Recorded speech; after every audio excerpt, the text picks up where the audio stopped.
सबसे पहले गूगल में जाना है हमें और ITR ऑनलाइन टाइप करेंगे तो ये आपको रीडायरेक्ट कर देगा इनकम टैक्स की साइट पर। वहाँ पर आपको साइट पर क्लिक करना है। आपके सामने एक लॉगिन के लिए रजिस्टर्ड लॉग यूज़र के लिए लॉगिन का ऑप्शन आएगा, वहाँ आपको क्लिक करके आगे जाना है। यहाँ आपको अपना पैन कार्ड टाइप करना है, यहाँ पासवर्ड आप डालेंगे, उसके बाद कैप्चा कोड और फिर आप लॉगिन पे क्लिक करेंगे। इस तरह से ये एक आपको रीडायरेक्ट कर देगा लॉगिन यूज़र आईडी के डैशबोर्ड पर। यहाँ पर आपको जाना है और यहाँ पर ई फाइलिंग का ऑप्शन है, यहाँ इनकम टैक्स रिटर्न पर जाना है, आपको क्लिक करना है। यहाँ आप जाएंगे तो आपका पैन कार्ड होगा। यहाँ पर आपको असेसमेंट ईयर सेलेक्ट करना है क्योंकि आप 18-19 में जो आपने इनकम कमाई है उसका असेसमेंट 19-20 में होगा, तो आपको 19-20 यहाँ पे सेलेक्ट करना है। ITR का फॉर्म, क्योंकि आप ITR 1 भर रहे हैं, सैलरीड क्लास पर्सन हैं, ITR 1 का फॉर्म होगा। उसके बाद ओरिजिनल रिवाइज रिटर्न यानी ओरिजिनल रिटर्न भर रहे हैं और मोड ऑफ सबमिशन यहाँ पे सेलेक्ट करने का ऑप्शन है कि प्रिपेयर, सबमिट ऑनलाइन या फिर XML फाइल। तो यहाँ पर हम ऑनलाइन सेलेक्ट करेंगे। जैसे ही हम सेलेक्ट करते हैं तो वहाँ पर आपको पुरानी डिटेल्स यहाँ पर दिखाएगा कि जो आपका बैंक अकाउंट नंबर है वो बैंक अकाउंट ही आप उसको रखना चाहते हैं या फिर चेंज करना चाहते हैं। तो यहाँ पर आप इसको टिक कर देंगे तो आपका यही बैंक अकाउंट रिफंड के लिए यूज़ किया जाएगा। आप यहाँ पर हिंदी के वर्जन को भी फॉर्म को फिल कर सकते हैं।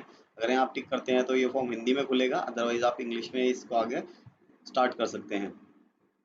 यहाँ कंटिन्यू करेंगे, कंटिन्यू करने पे ये फॉर्म ओपन हो जाएगा।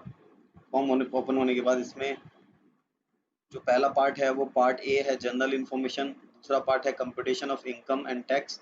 उसके बाद टैक्स की डिटेल, फिर टैक्स पेड और वेरिफिकेशन। अगर आपने कोई डोनेशन 80G में दिया है तो वो, और 80GG ए की डिडक्शन।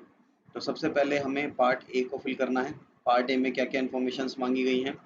पार्ट ए में पैन नंबर ऑटोमेटिक ऑटोफिल आएगा, यहाँ पर नेम आपका ऑटोफिल आएगा, Aadhaar card number, mobile number, mail ID, house details, address जो है वो ऑटोफिल आएगा, जो आपको ऑलरेडी पैन कार्ड में था या जो आपने लास्ट रिटर्न में दिया था वो आएगा। उसके बाद आपको यहाँ पर जो सेलेक्ट करना है वो नेचर ऑफ एम्प्लॉयमेंट सेलेक्ट करना है, जो कि करंट रिटर्न में भर रहा हूँ उसके अंदर वो प्राइवेट कंपनी में जॉब है, तो यहाँ पर अदर में टिक करके हम आगे जाएंगे। उसके बाद 139(1) की रिटर्न है, तो ये फॉर्म आपका फिल हो गया। फर्स्ट फॉर्म सेव करके ड्राफ्ट करके हम आगे जाएंगे।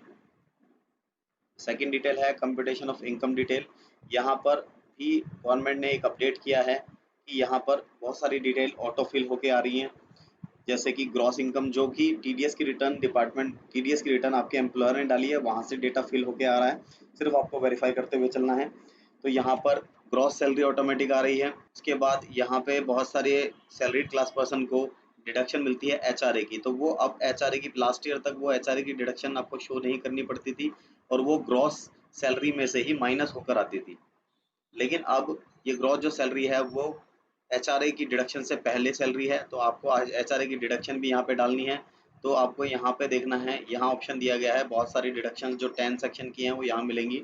तो इसमें HRA की डिडक्शन के लिए यहाँ 10 सबसेक्शन 13A है, allowance to meet expenditure incurred on house rent.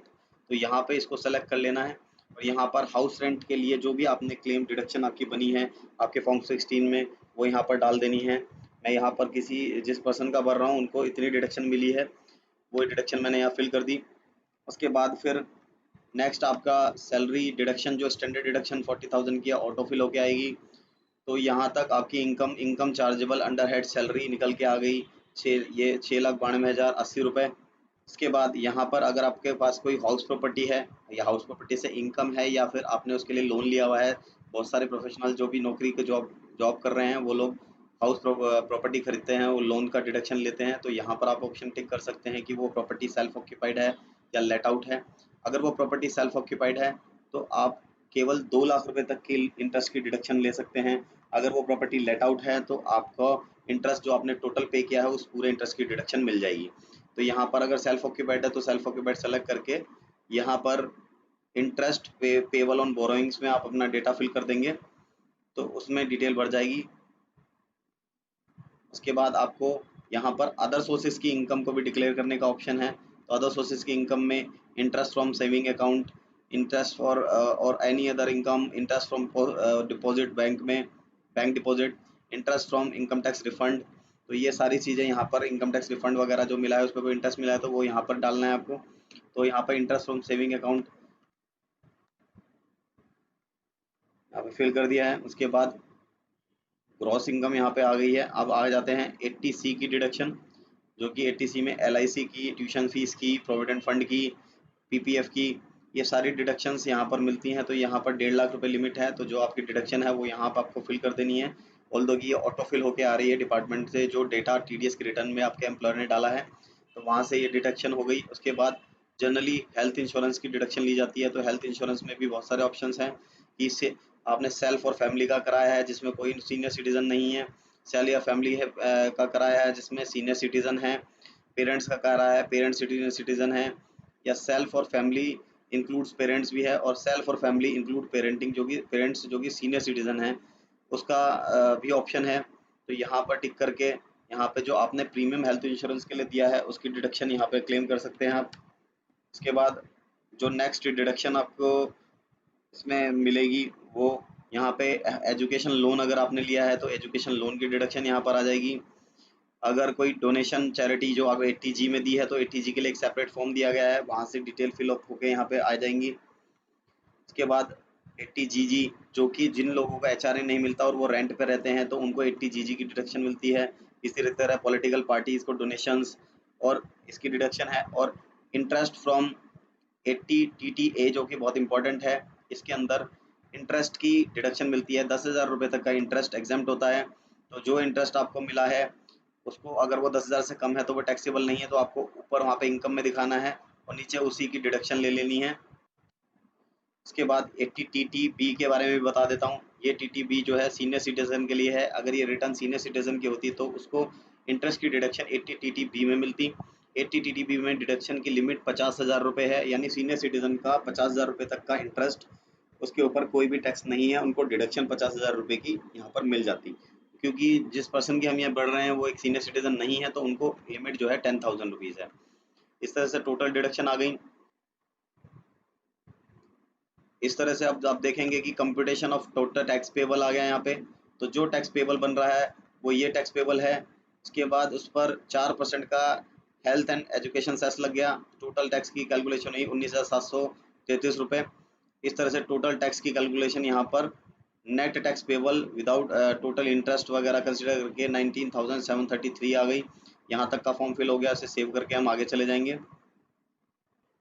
फिर टैक्स डिटेल में जाएंगे। टैक्स डिटेल में यहाँ पर TDS की डिटेल आएंगी, जो कि आपके एम्प्लॉयर का टैन नंबर, एम्प्लॉयर का नाम, उसने सैलरी जो इनकम दिखाई है उसके ऊपर TDS जो काटा है वो TDS की डिटेल यहाँ पे आ जाएंगी। तो 19,740 रुपये का TDS कटा है।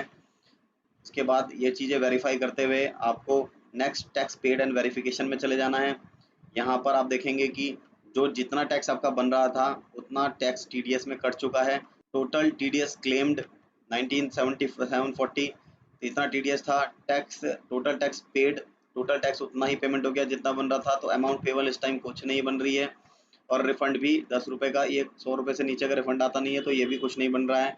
अगर यहाँ पर कुछ रिफंड बनता या पेबल बनता तो यहीं से आपका एक चालान जनरेट हो जाता, यहीं पे बैंक डिटेल का होता। आप ऑनलाइन जाकर भी अपना बैलेंस टैक्स जो बन रहा होता है वो आप पे कर सकते हैं।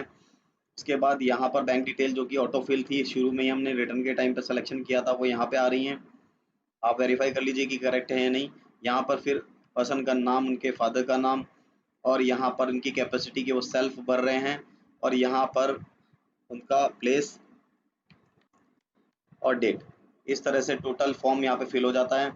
उसके बाद I would like to e verify. तो ई वेरीफाई जो आधार के थ्रू है, सबसे आसान तरीका यही है कि आप आधार के थ्रू यहीं पे ही OTP के थ्रू वेरीफाई कर दें। इसमें 3 ऑप्शन दिए गए हैं। दूसरा ऑप्शन है कि आप ई वेरीफाई कर रहे हैं, करना चाहते हैं लेटर ऑन 120 दिन के अंदर अंदर, तो यहाँ पर सबमिट करके छोड़ सकते हैं। और तीसरा ऑप्शन है कि आप उसको ऑनलाइन OTP के थ्रू नहीं वेरीफाई करना चाहते, आप उसका प्रिंट निकाल कर सेंड करना चाहते हैं तो प्रिंट निकाल कर सेंड कर सकते हैं। यहाँ हम OTP के थ्रू सेंड करेंगे, तो यहाँ पर सेव कर देंगे ड्राफ्ट को। इस तरह से टोटल डिटेल फिल हो गई हैं। एक बार प्रीव्यू और सबमिट करेंगे तो यहाँ पे प्रीव्यू दिखाएगा। इस तरह से आपके पूरे फॉर्म का प्रीव्यू एक बार बन गया है। आप उसको चेक कर सकते हैं, ग्रॉस सैलरी कितनी है, कितनी डिडक्शन आपने क्लेम की है, कितना इनकम चार्जेबल हेड सैलरी में आ रहा था, कितना टैक्स आपका बन रहा है। इस तरह से आपका कोई टैक्स पेबल नहीं बन रहा है। तो यहाँ टोटल टैक्स पेबल है इतना, और जितना पेमेंट कर दिया आपने वो डिटेल आ रही है। तो इस तरह से कोई भी टैक्स आपका नील पेबल और नील रिफंड बन रहा है। तो इस तरह से आपकी टोटल डिटेल यहाँ पर फिल हो गई है।